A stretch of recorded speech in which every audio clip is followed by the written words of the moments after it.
નમસ્કાર મિત્રો, સ્વાગત છે તમારું અમારી યુટ્યુબ ચેનલમાં। મિત્રો, ગુજરાત સરકારના મહિલા અને બાળ વિકાસ વિભાગ દ્વારા એક મહત્વપૂર્ણ પરિપત્ર જાહેર કરાયો છે, જેમાં નામદાર હાઈકોર્ટ દ્વારા જે પિટિશન દાખલ કરવામાં આવ્યું હતું, નામદાર હાઈકોર્ટમાં જે પિટિશન દાખલ કરવામાં આવ્યું હતું તેનો આખરે આંગણવાડી મહિલા અને બાળ વિકાસ વિભાગની બહેનોના હિતમાં નિર્ણય લેવામાં આવી રહ્યો છે। કમિશનર શ્રી મહિલા અને બાળ વિકાસની કચેરી ખાતે મળેલ ઉચ્ચતર પગાર ધોરણની મંજૂરી માટેની સમિતિની કાર્યવાહી કરવા માટે આ પરિપત્ર જાહેર કરાયો છે, જેમાં જણાવવામાં આવ્યું છે કે નામદાર હાઈકોર્ટ દ્વારા જે LPA 314/2024 ઇન SCA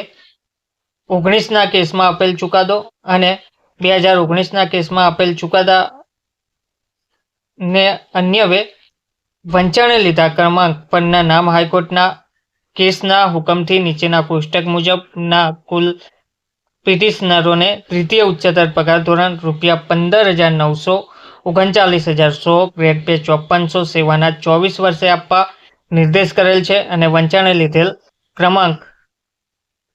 2 પરના નામ હાઈકોર્ટના LPA 2024 ઇન 2019ના કેસના હુકમથી પ્રથમ ઉચ્ચતર પગાર ધોરણ ₹2,3500 સેવાના 9 વર્ષે આપવા નિર્દેશ કરેલ છે। તો નીચે મુજબના કુલ પિટિશનરોને મુખ્ય સેવિકાની સેવામાં 9 વર્ષ પૂર્ણ થયેથી પ્રથમ ઉચ્ચતર પગાર ધોરણ ₹2,000 થી 3500, છઠ્ઠા પગાર પંચ મુજબ પગાર ધોરણ ₹9,300 થી 34,800 અને ગ્રેડ પે 4600 તથા દ્વિતીય ઉચ્ચતર પગાર ધોરણ છઠ્ઠા પગાર પંચ મુજબ ₹15,639,100 ગ્રેડ પે 5400 પગાર ધોરણમાં નીચેના વિગતો અનુસાર મંજૂર કરવામાં આવે છે। તો જેમાં નિમણૂક તારીખ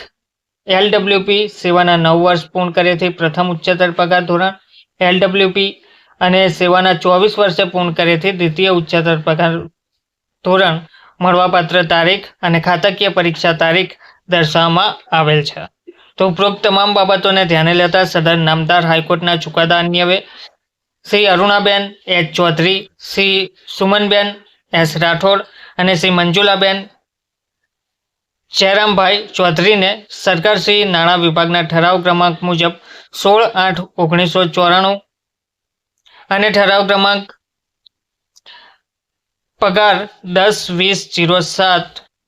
ક્રમ નંબર 15 ના તારીખ 12/7/2007ની જોગવાઈઓ અનુસાર ખાતાકીય પરીક્ષા નિયત તકમાં પાસ કર્યા તારીખથી તેમજ સામાન્ય વહીવટ વિભાગના તારીખ 1/10/2007ના ઠરાવ અન્વયે કોમ્પ્યુટર કૌશલ્યની પરીક્ષા પાસ કર્યાથી ઉચ્ચતર પગાર ધોરણના નિયમો અને અનુસૂચિ મુજબ મળવાપાત્ર થાય છે, તો ઉચ્ચતર પગાર ધોરણ ચૂકવવા જણાવવામાં આવેલ છે। ધન્યવાદ।